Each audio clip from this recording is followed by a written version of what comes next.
우리 팔복 우리 두 번째 시간 우리 애통하는 자에 대해서 잠시 말씀을 좀 나누려고 합니다. 우리들의 공통된 소망은 행복입니다. 어떻게 보면 행복하기 위해서 일하고 행복하기 위해서 결혼하고요. 행복하기 위해서 돈을 벌고 행복하기 위해서 공부하는 게 아닌가. 이 정도 하면 어떻게 보면 우리 삶의 목적이 행복이 아닌가 그런 생각을 해봅니다. 그래서 요즘 시대에 이 행복에 대한 관심이 어느 때보다 계속 높아지고 있는데요.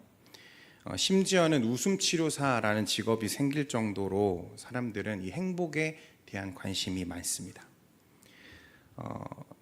이러한 것들을 놓고 볼 때요, 이 세상이 말하는 그리고 추구하는 행복, 그리고 그 행복의 첫 번째 되는 조건은 바로 소유입니다. 소유.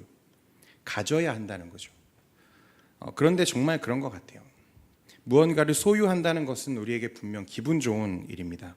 하물며 아무것도 아닌 이 핸드폰 하나만 최신 기종으로 바꾸어도 우리 젊은이들의 이 하루가 얼마나 행복한지 모릅니다. 아닌가요, 여러분? 제가 여러분들의 수준을 너무 낮게 잡은 것 같습니다. 돈을 많이 벌어서 여러분 여유를 갖게 되면 분명 윤택한 삶이 보장이 됩니다. 그죠? 그리고 그것이 우리 행복의 요소가 될 수 있습니다. 그리고 성경에도 분명히 부와 명예가 하나님이 주시는 축복의 일부라 성경이 말씀하고 있지 않습니까? 창세기 26장 12절에요. 이삭이 하나님이 복을 주셔서 그해 100배나 거두었다 이런 말씀이 있습니다.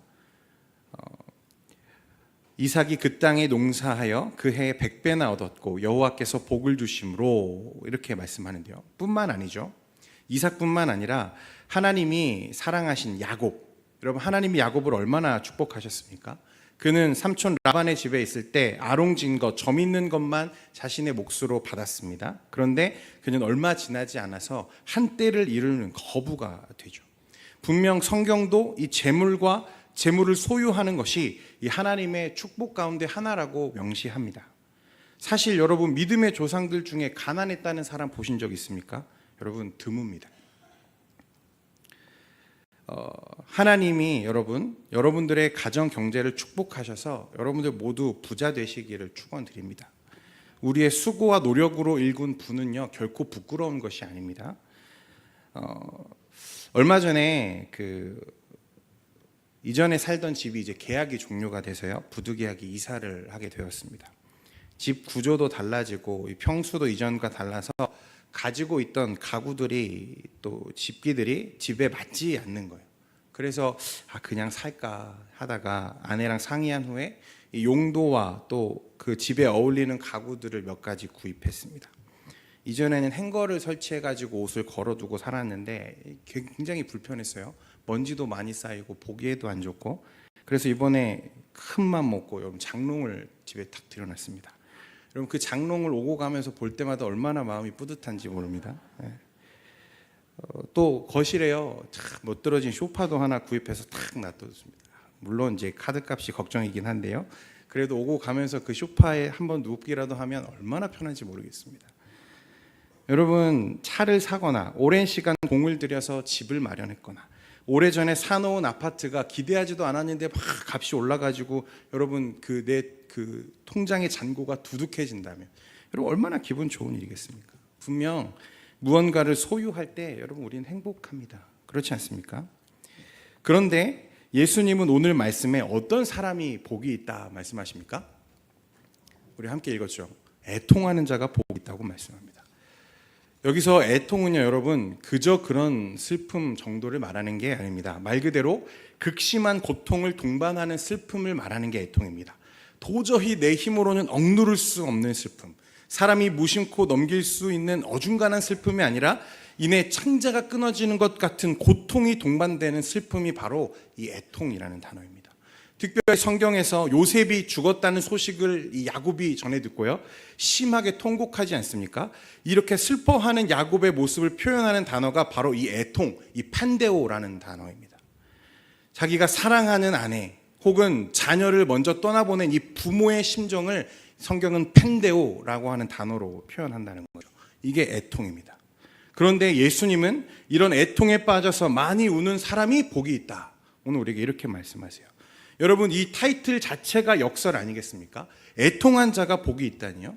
여러분, 누구라도 이것이 복이라고 하면 아마 그 복 받기 싫을 겁니다. 그렇지 않습니까? 그런데 예수님은 이 고통의 끝자락에 서서 하나님 앞에 많이 우는 사람이야말로 복되다, 이렇게 말씀하신다는 거예요. 오늘 저와 여러분들이 해결해야 되는 문제가 바로 이것입니다. 애통. 과연 예수님은 어떤 애통을 우리에게 지금 말씀하시는가? 여러분, 애통이라는 단어는 사람의 감정을 뜻하는 단어 아니겠습니까? 감정은요, 늘 그 이유와 원인을 동반하기 마련입니다. 그게 감정의 특징이죠. 그죠? 사실 이유 없는 슬픔은 없습니다. 만약 이 자리에 이유 없이 막 슬픔이 몰려와가지고 앞에서 본 것처럼 막 참을 수 없는 고통에 몸부림치시는 분이 계시다면 여러분, 주저 말고 병원으로 가셔야 됩니다. 의사의 상담을 받으셔야 돼요. 그리고 우울증 약을 좀 처방받아서 드시기 바랍니다. 예수님은 그런 애통을 말씀하시는 것이 아닙니다. 그렇다면 예수님은 과연 무엇 때문에 애통하는 사람이 복되다고 말씀하시는 걸까요? 여러분, 애통 자체는 하나의 현상이죠. 하나의 감정입니다. 우리가 주의 깊게 살펴야 되는 것은 무엇이냐면요, 이 애통, 현상 자체가 아니라 그것을 애통하게 만드는 그 감정의 동기입니다. 동기. 무엇 때문에 애통해야 하는가? 보통 이 이유 혹은 동기를 두고요, 예수님이 말씀하신 애통에 두 가지 정도 해석이 있습니다. 첫 번째는 영적인 애통입니다. 우리가 심령이 가난한 자에 대해서 지난 시간에 우리가 말씀을 나눴는데요, 심령이 가난하다는 것은요, 여러분, 구원의 조건이 아니다 말씀드렸습니다. 심령이 가난해야 천국에 간다, 애통해야 천국에 간다, 이게 아니라는 거죠.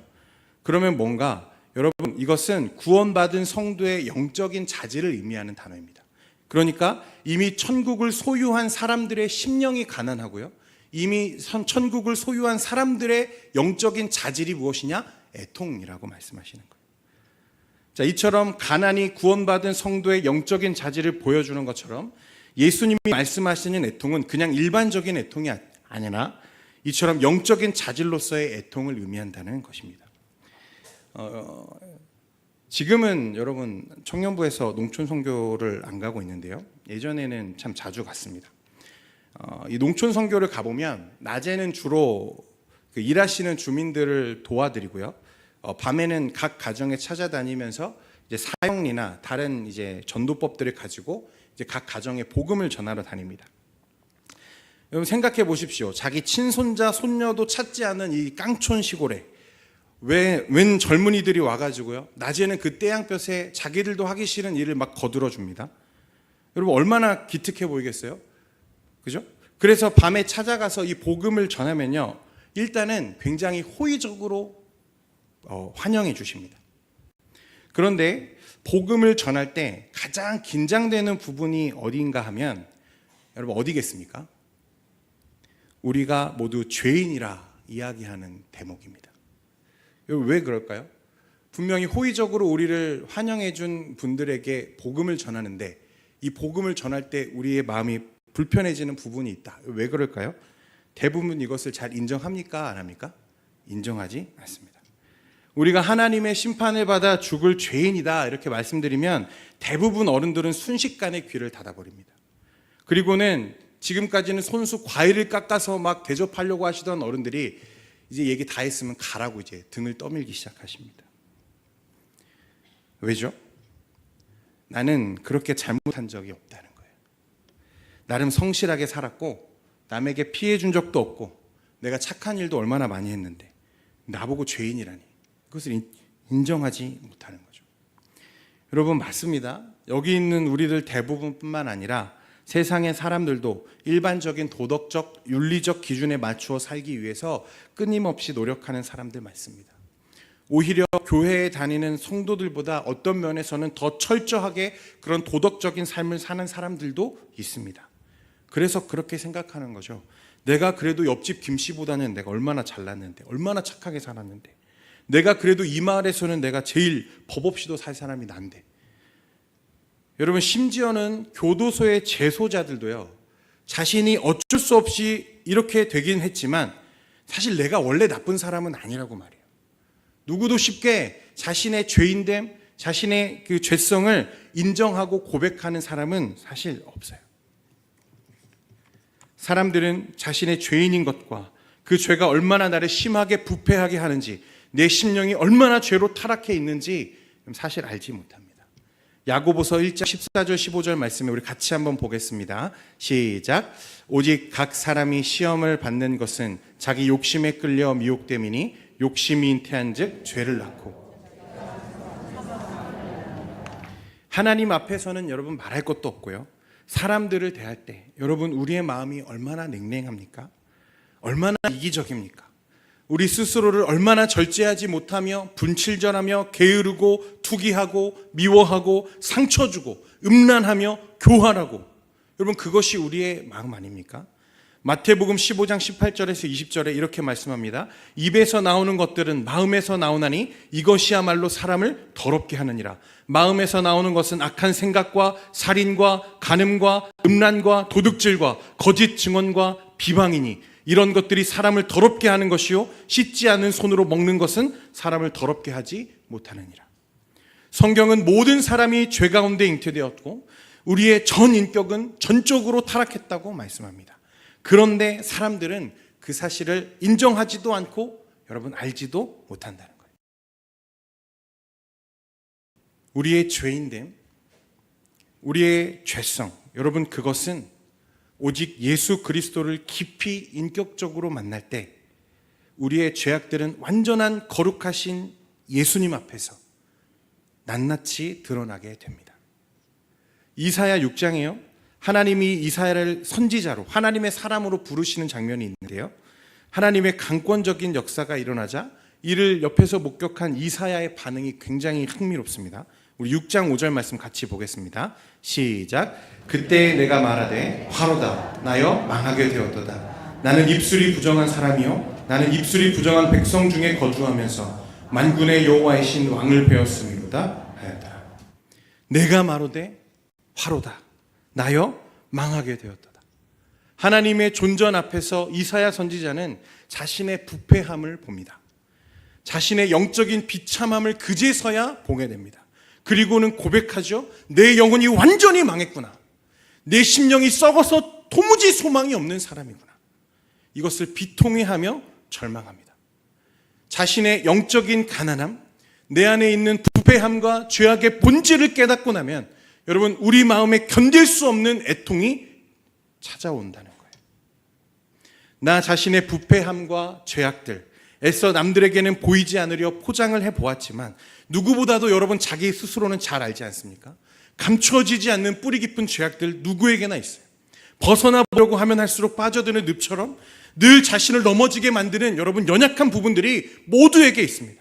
그로 인한 우리의 영적인 비참함들이 주님 앞에서 낱낱이 발가벗겨져서 드러날 때 여러분 우리는 애통하면서 울 수밖에 없다는 거예요.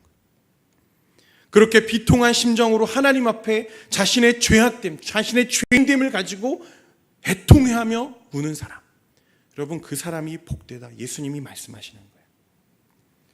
성도 여러분, 성도는 하나님 앞에서 많이 우는 사람들입니다. 그렇죠?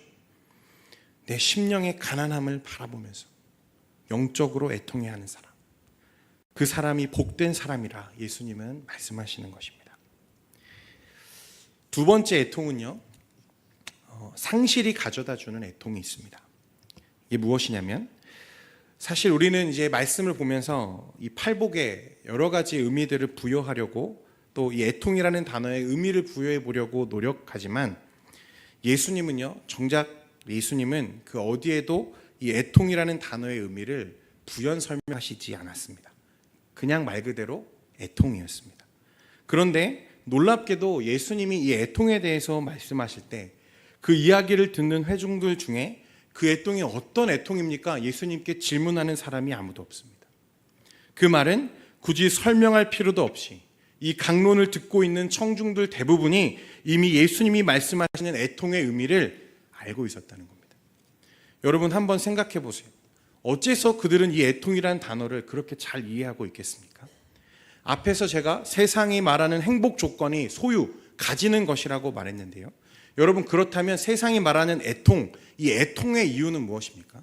상실과 빼앗김입니다.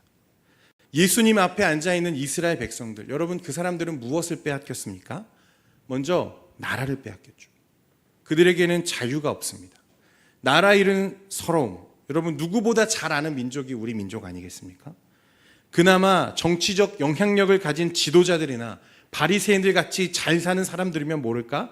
대부분의 백성들의 삶은 고혈을 짜내는 삶이었습니다. 이 로마 군인들이요, 뻑하면 열심당원들을 색출한다는 명목으로 때리고 부수고 난동을 피웠습니다. 그 와중에 목숨을 잃는 사람들도 부지기수였습니다. 그야말로 파리 목숨도 이런 파리 목숨이 없었어요. 이 사람들은 늘 숨죽여서 눈치를 봐야만 했습니다. 그러면서도 억울함을 호소할 곳은 단 한 군데도 없었어요. 여러분, 적은 내부에 있다는 말 여러분 아시죠? 민족의 고혈을 짜낸 이 세리들 때문에요, 이 이스라엘 백성들의 삶은 늘 굶주렸고 궁핍했습니다. 내가 원한 것도 아닌데 의지할 곳조차 없던 고아와 과부들의 삶은 어떠했겠습니까? 건강하기라도 하면 다행이지만 여러분, 하루 벌어 하루 살기에도 급급한데 몸이 아파서 그나마저 일도 하지 못하는 사람들도 있었어요. 심지어는 몸을 팔지 않으면 하루를 살지 못하는 여러분, 성전의 창기들, 그 사람들이 지금 예수님 앞에 앉아 있지 않습니까? 여러분, 이 사람들의 삶은 너무 퍽퍽해요. 하나님의 나라, 경건과 말씀, 여러분, 어쩌면 그 사람들에겐 이게 사치였을지도 모릅니다. 적어도 하나님의 나라는 더 많이 가지고 더 많이 누리고 있는 일부 특권층들에게만 허락된 것처럼 여겨졌어요. 세상이 말하는 것과 똑같죠. 여러분, 지금 예수님의 강론을 듣고 있는 사람들은 애통이라는 단어를 굳이 애써서 해석하지 않아도 너무나 잘 알고 있는 사람들이었습니다. 왜냐하면 그 애통이 바로 지금 자신의 현 상황과 감정을 대변하는 단어였기 때문에 그런 거예요. 복음서에는 그런 애통한 사람들을 많이 소개합니다. 수가성 여인, 가늠하다 붙잡혀 왔던 여인, 귀신 들렸던 사람, 38년 된 병자, 혈루병을 앓던 여인, 그들은 애통한 사람들이었어요. 그런데 우리가 이 이야기들의 결론을 잘 알지 않습니까? 이 사람들의 삶은 예수님을 만나고 어떻게 됩니까? 모든 것이 달라집니다. 당장 급한 삶의 문제만 해결된 것이 아닙니다. 여러분, 이 사람들은 예수님을 통해서 행복의 조건과 슬픔의 이유가 달라졌어요. 예수님을 만나보니까 더 이상은 소유하는 게 기쁨의 전부가 아니라는 것을 깨닫습니다. 예수님을 만나보니까 가지지 못한 것, 상실함, 여러분, 그것이 더 이상 슬픔이 아니라는 것을 이 사람들이 알기 시작했어요. 대표적으로 예수님을 만났던 삭개오, 여러분, 예수님을 만난 삭개오가 뭐라고 말합니까? 자신이 가진 재산을 팔아서 가난한 자들에게 나누겠다 말합니다. 오로지 자신의 인생을 대변하던 이 물질에 대한 집착, 그것만이 자신의 삶의 이유라고 여기던 이 삭개오가 예수님을 만나고 나니까 그것들을 내려놓기 시작했어요. 왜 그렇습니까? 이전에는 내 삶의 물질 말고는 더 이상 내 삶에 가치 있는 게 없다고 여기던 삭개오 아닙니까? 그래서 같은 민족의 고혈을 짜내서 내 창고를 채우던 삭개오가 아닙니까? 그런데 예수님을 만나자 그가 창고를 열고 자신의 재물을 팔아서 가난한 자들을 좁겠다 말합니다. 여러분, 이유가 무엇입니까? 예수님 때문입니다. 예수님으로 그의 삶이 만족하기 시작했기 때문이에요. 성도 여러분, 우리는 때로는 예수님이 이 땅에서 이루신 구원의 의미를 너무나 제한하고 축소하여 이해할 때가 많습니다. 예수님은 우리를 죄에서 구원하시기 위해 이 땅에 오셨습니다. 우리를 죄로부터 구원하실 뿐만 아니라 모든 슬픔과 애통과 가난과 궁핍과 이 세상의 죄의 영향력으로 어그러졌던 모든 하나님의 창조 질서를 회복하시기 위해 오신 분이 예수님이십니다. 예수님은 여러분들의 고통을 너무나 잘 아세요.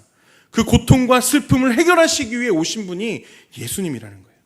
여러분, 애통 자체는 분명 복이 될 수 없습니다.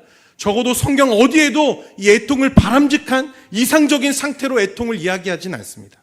가난, 애통은 언제든지 극복되어야 되는 상태고 모두가 도와야 하는 상황이죠. 그런데 예수님은 어째서 이 애통한 사람들에게 너희들이 복되다고 말씀하십니까? 예수님은 지금 그 사람들의 애통한 상황, 그것이 복되다고 말씀하시는 것이 아닙니다. 이 모든 것을 덮으시고 위로하실 수 있는 예수 그리스도 자체가 복이기 때문에 그렇습니다. 히브리서 4장 15절에 우리에게 있는 대제사장은 우리의 연약함을 동정하시 못하실 리가 아니요 모든 일에 우리와 똑같이 시험을 받으신 이르되 죄는 없으시니라. 성도 여러분, 예수님을 만나고 나면 그럼 모든 것이 달라집니다. 그동안 우리 삶을 주장하던 모든 가치 체계가 달라지기 시작합니다. 가지지 못했기 때문에 우리에게 왔던 슬픔들, 또 오로지 가지려는 욕심으로 가득 찼던 우리의 마음이 여러분 예수 그리스도로 인해 충분한 만족을 누리기 시작합니다. 그렇기 때문에 예수님은 애통하는 자가 복이 있다 말씀하시는 거예요. 여러분, 애통하는 자가 복이 있는 이유, 여러분 예수님이 그 애통하는 자에게 주시는 복을 무엇이라고 말씀하십니까? 5장 4절 같이 한번 더 읽어보겠습니다. 시작. 애통하는 자는 복이 있나니 그들이 무엇을 받는답니까? 위로를 받을 것이다 말씀합니다. 위로를 받을 것이다. 여러분, 이것은 원어로요 파라칼레오라는 단어의 이 수동 미래형 단어입니다. 이 파라칼레오는요 곁으로라는 이 파라와 이 부르다라는 이 칼레오의 합성 단어입니다. 합치면 곁으로 부를 것이다 라는 의미죠. 하나님께서 여러분 친히 애통하는 자를 위로하실 때 찾아오셔서 그의 심령을 위로하겠다 말씀하시는 거예요. 그 마음의 상처를 친히 찾아오셔서 어루만져 주시겠다 말씀하세요. 여러분, 단순한 인간적인 감정적인 위로가 아닙니다. 우리의 삶의 일순간 일어났던 그 문제들을 해결하는 정도가 아닙니다. 주님께서는 우리에게 슬픔을 가져다 주는 악의 세력이나 죄를 경멸하시고 회복과 구원의 기쁨을 우리에게 주시겠다 약속하시는 것입니다. 사랑하는 성도 여러분, 여러분들의 삶에도 이런 애환들이 다 있으신 줄 압니다. 여러분들의 유년 시절은 어땠습니까? 충분히 만족스러웠습니까? 여러분들이 지나온 인생길은 얼마나 험했습니까? 돌아보면 상처와 아픔으로 가득한 우리의 인생길 아니겠습니까? 오랜 질병으로 몸져 누워져 있는 이 성도님들을 병문안 하다 보면 정말 그 외로움, 그 고통이 마주잡은 손으로 고스란히 전해져 오는 것을 느낄 때가 있습니다. 그런데 가슴 아픈 것은요, 그 외로움과 슬픔을 해결해 드릴 방법이 저에게는 전혀 없다는 거예요. 여러분, 뿐만 아닙니다. 가정에서, 회사에서, 심지어는 교회에서 여러분 관계 문제로 남몰래 매일같이 눈물 흘리는 성도들이 많습니다. 애통이죠. 아무도 알아주지 않는 그 애통함을 주님은 동정하시겠다 말씀하십니다. 주님은 위로하실 수 있다 말씀하십니다. 바라기는 오늘 그 예수님의 위로가 우리 성도님들의 삶과 가정 위에 함께하기를 소원합니다. 여러분, 예수 만나야 합니다. 그래야 우리 삶에 얽히고 얽혀있는 이 모든 문제들이 풀어져요. 여러분, 가지지 못해서 그동안 많이 슬프셨습니까? 여러분, 하나님이 여러분들에게 복을 주시지 않은 것 같아 보였습니까? 건강하지 못해서 불행하셨나요? 가정이 깨어져서 여러분 날마다 눈물 흘리고 계신가요? 여러분, 예수님 만나셔야 됩니다. 그 모든 문제가 예수 그리스도 안에서 해결되는 거예요. 예수님 안에 거할 때 여러분 하나님이 말씀하시는 위로부터 오는 그 위로가 우리의 삶과 가정에 임하는 것입니다. 오늘 그 기도하는 가운데 우리를 위로하시는, 애통한 자를 위로하시는 예수 그리스도의 음성을 듣기를 축원드립니다. 기도하겠습니다. 거룩하신 하나님 아버지, 애통하는 자가 복되다고 말씀하시는 그 예수님의 오늘 말씀을 붙잡고 오늘 하나님 앞에 우리가 나아가 울려고 합니다. 하나님, 우리 성도들의 마음에 있는 애통함들 오늘 만지시고 위로하시는 하나님의 강권적인 역사가 이 시간 일어날 수 있도록 인도하여 주시옵소서. 기도하는 가운데 주님의 음성 듣기를 원합니다. 예수님의 이름으로 기도합니다.